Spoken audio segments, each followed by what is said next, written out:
नमस्कार, मैं हूं सुप्रिया। आज हमारे साथ उज्जैन से मौजूद हैं आचार्य दीपक शर्मा जी। आचार्य जी, आपका अमर उजाला में बहुत बहुत स्वागत है। नमस्कार साहब, आपको प्रणाम करते हैं। जी, तो पहले हम मेष राशि के बारे में पूछ लेते हैं, क्योंकि सबसे पहली राशि जो है मेष राशि ही होती है। तो आप हमें बता दीजिए कि मेष राशि वालों को नवरात्रि में किस तरीके से माता रानी की पूजा आराधना करनी है।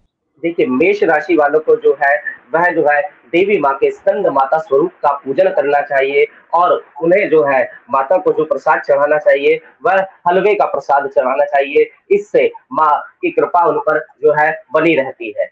जी हाँ, आपने बेहद ही सरल तरीके से आपने बता दिया कि कैसे पूजा आराधना करनी है। अब हम पूछेंगे कि वृषभ राशि को कैसे पूजा करनी है नवरात्रि में। देखिए, वृषभ राशि वालों को जो माँ भगवती का जो स्वरूप होता है वह माँ गौरी का स्वरूप होता है, तो इन्हें महागौरी स्वरूप का जो पूजन करना चाहिए और इन्हें जो नवरात्रि के 9 दिन जो है माँ भगवती को जो है श्वेत सफेद मिठाई जैसे कहते हैं ना कि रसगुल्ले आदि का जो है माँ को जो है भोग लगाना चाहिए। उससे जो माँ भगवती है उनके जीवन में शीतलता प्रदान करती है और उनकी समस्त मनोकामनाएं पूर्ण करती है साहब।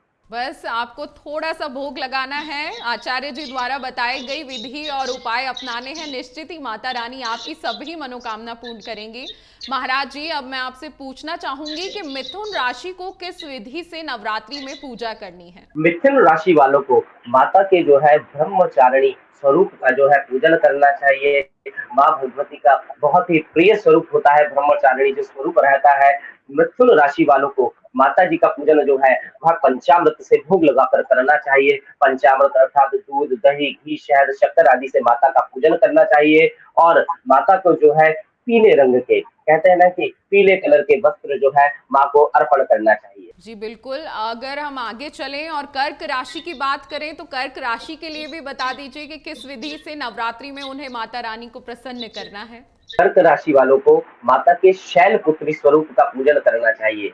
वह अत्यंत ही कहते हैं ना कि उनके लिए शुभप्रद रहता है और कर्क राशि वालों को जो माता जी को जो भोग लगाना चाहिए सा वो जो है गुड़ का और दही का जो है माँ को भोग लगाना चाहिए। इससे माँ की कृपा उन पर जो है शीघ्र ही बनती है और उनकी समस्त मनोकामनाएं वह पूर्ण होती है। ओ जी बिल्कुल, बहुत ही सरल उपाय आप बता रहे हैं। जो आचार्य जी आपको उपाय बता रहे हैं, मैं अपने दर्शकों को कहना चाहूंगी इन चीजों को ध्यान से सुनिए और नवरात्रि में इसी विधि से आपको पूजा करनी है। महाराज जी, अब हम बात करेंगे सिंह राशि के बारे में। सिंह राशि, सिंह का चिन्ह होता है और दुर्गा माँ की सवारी भी सिंह है। आप सिंह राशि के बारे में क्या बोलना चाहेंगे।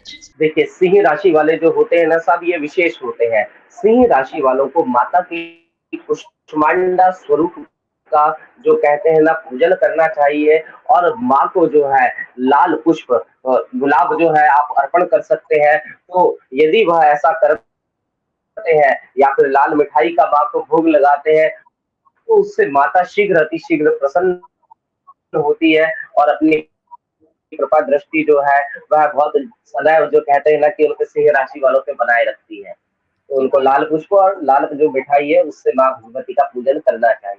चलिए, ये तो आपने बता दिया सिंह राशि के बारे में। अब हम बात करेंगे अगली राशि कन्या राशि के बारे में। कन्या राशि वाले जातकों को किस विधि से माता रानी को खुश करना है, आचार्य जी आप बता दीजिए। कन्या राशि वालों को जो है माँ भगवती के जो ब्रह्मचारिणी स्वरूप का जो है पूजन करना चाहिए और माँ भगवती को जो है चुनरी उनको जो है अर्पण करना चाहिए।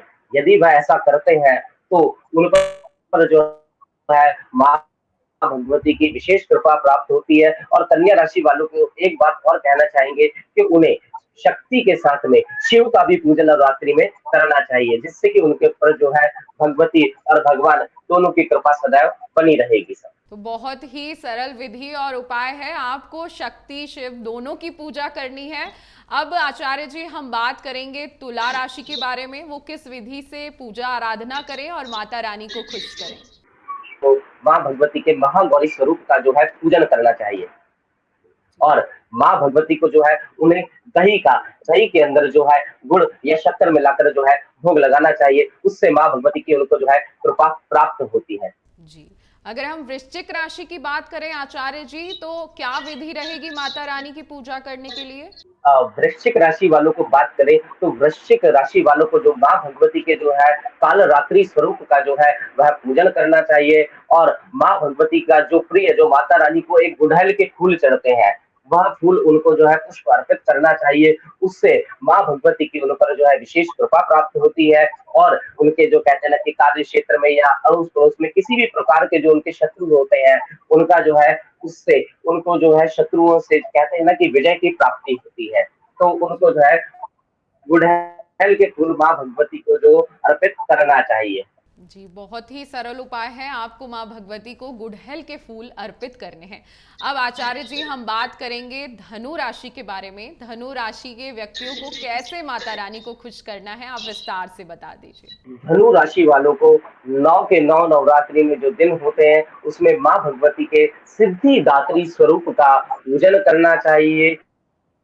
और उनको भी माँ भगवती को हरे रंग और लाल रंग की चुनरी जो है वह माँ को भोग लगाना चाहिए। यदि वह ऐसा कार्य करते हैं तो माँ भगवती की कृपा के पात्र होंगे।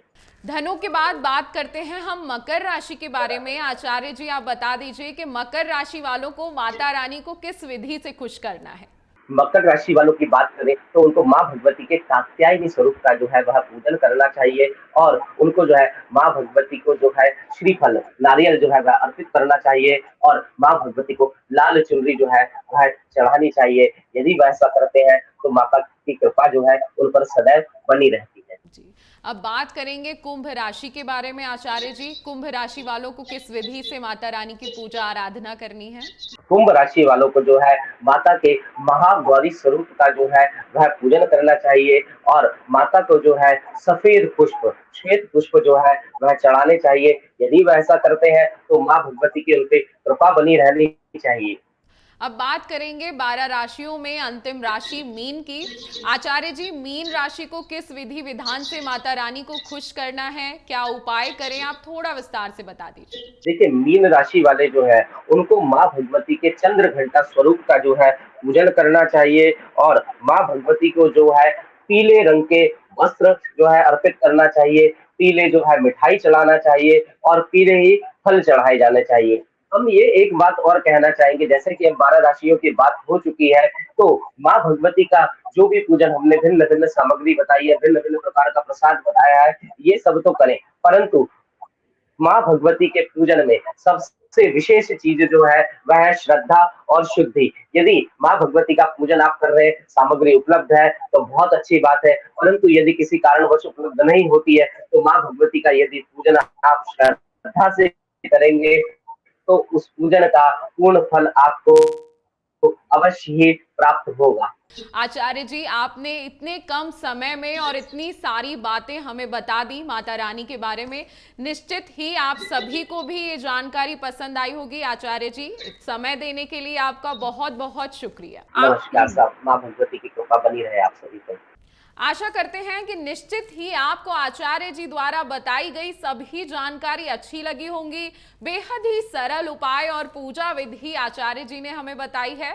आप इस विधि से पूजा आराधना करेंगे तो निश्चित ही माता रानी आपकी सभी मनोकामना पूर्ण करेंगी।